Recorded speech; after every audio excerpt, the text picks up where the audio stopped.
2.0 in Rinascita is where Wuthering Waves will really hit their stride. This is where the game will establish themselves as something great, although in my eyes they already have. While these are some bold claims to make for those following Wuthering Waves, the game has only gotten better since its release. And as for their patch released on New Year's, they will continue to deliver. Rinascita will feel like the premium DLC to your favorite game, and the game will feel fresh and new overall, especially when you first boot it up. The thing that I've always hated about most major updates to a lot of bigger games is that it doesn't really feel like an overall change. This is a major change for the music direction, to the story, to the voice acting, and most importantly, the fundamentals of the game. There's going to be quite a few gameplay changes that will really bring new life into the combat as well.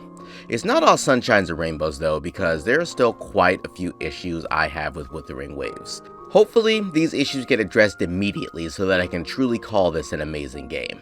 My name is Void Enigma, and here are all of the overall changes in 2.0 Wuthering Waves with the release of Rinascita. I'll also be talking about how I feel about the direction of the game, and the things that I don't really like. There's nothing like booting up your game and being able to turn off the entire HUD. Immersive mode is coming along with version 2.0, and I cannot wait for it. Considering you can hear the little from intro and outro skills, this will really allow players to immerse themselves into the environment. Especially considering that we have a ton of new exploration, being able to really take in all of the scenes is going to be absolutely amazing. I am hoping along with this that they actually allow the story to play without text at the bottom. It is rather disappointing that they add this new mode but fail to actually make the story and concepts play with text on the screen that ruins your view of Rover's thighs. I mean legs, I mean feet, well, anyway. Next, we have new Sonata effects and Nightmare Echoes. When I say Nightmare Echoes are a game changer, man, you really need to know how much of a game changer it is to have these Nightmare Echoes. Not only the Nightmare Echoes, but all echoes are going to be designed fundamentally different going forward and become more mainstream. Echoes are one of the strongest points of Wuthering Waves, and it's good to see that they finally talk about the appropriate steps to make them function perfectly with our characters. Along with the new Sonata effects, I have a lot to talk about with these two concepts, so much so that I have two separate videos talking about all of the changes along with them. As soon as more news drops, or with the update, you'll have a couple more videos for that, so make sure you're subscribed so you don't miss those. Now, it takes about 30 seconds to teleport and walk to the synthesis menu before, and even longer if you have a device that isn't up to snuff. Let's say you teleport 4 to 6 times a week. That's 2 to 3 minutes weekly, 8 to 12 minutes monthly, and 84 to 144 minutes yearly that will be saved from merely teleporting. So you get back about a movie's worth out the year for this change. But they added in an in-menu synthesis option. This is probably my favorite tweak because it always felt so stupid to teleport somewhere to upgrade your materials when you could just do it from the menu. Not only that, but the new synthesis menu looks awesome. A very welcome change that will save you a lot of time, and this is the best quality of life update for this entire update. Map rewards, and this includes old regions too. I don't know what the awards are, but wouldn't it be great if we got some standard wishes from this? This is just speculation, but we really don't have a lot of ways to get standard wishes at this time, and I hope that the rewards aren't just experience and materials, because while those are welcome, they won't really entice me to explore more. Although, if we're being honest, when I pull Carlotta, I'll be exploring more than just the region, if you catch my drift there. Skins. Genshin skin. Oh boy, that trailer. Oh boy. Like, woman, I'm married. If you keep giving me those eyes, I might have to renounce my vows. The price for this skin is 2680 Lunites. And to put that into perspective, if you buy the Lunite subscription for 9 months, you'll be able to get this caliber of a skin. Every 9 months, and that's if you actually don't use those Lunites on pulls. I definitely recommend that you save your monthly pulls because this can be something that you purchase over a period of time rather than dropping some money up front. As for the amount of money that you'll be dropping, it's about $30 US to purchase it outright, and that's if you haven't actually gotten the double top-up bonus yet. You can also mix and match and maybe get the $15 pack alongside some monthly packs.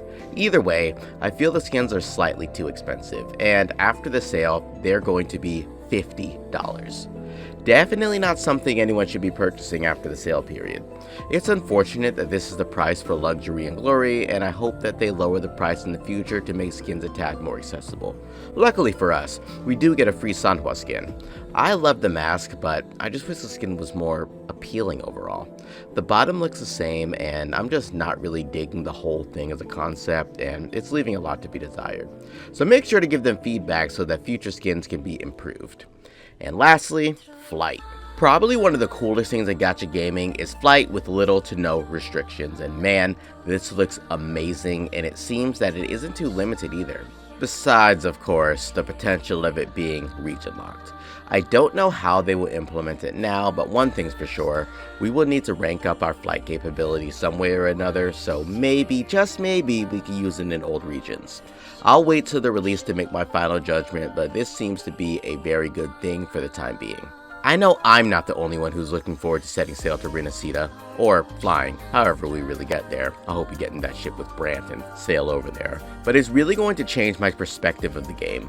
I expect a serious plot twist in the story, or my expectations could be slightly deterred if it's just all, carnival and themes. This is all magical and great, but I really want Wuthering to keep its post-apocalyptic vibes. It's way too early to tell, but let's hope that the story is as amazing as it appears. One thing that really bothered me about gacha gaming, and Wuthering has picked up this trend, is that old events that can definitely be permanent will just not be available in future updates.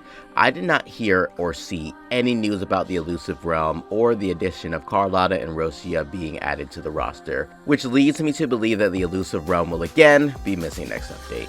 Even though the Dreamscape event will be permanent, the Elusive Realm was not inherently a part of it. I don't know the purpose of not rerunning this event every patch for the entire version, as well as resetting the shop, but I could be wrong, and I really hope that I am, but that remains to be seen. Maybe they're actually saving the Elusive Realm for when they release the God Mode Alto, because with him not being added to the Elusive Realm, he must be one of the most busted characters. Another thing that needs to happen in the future is give us our goddamn sequences for Havoc Rover. Like, holy crap.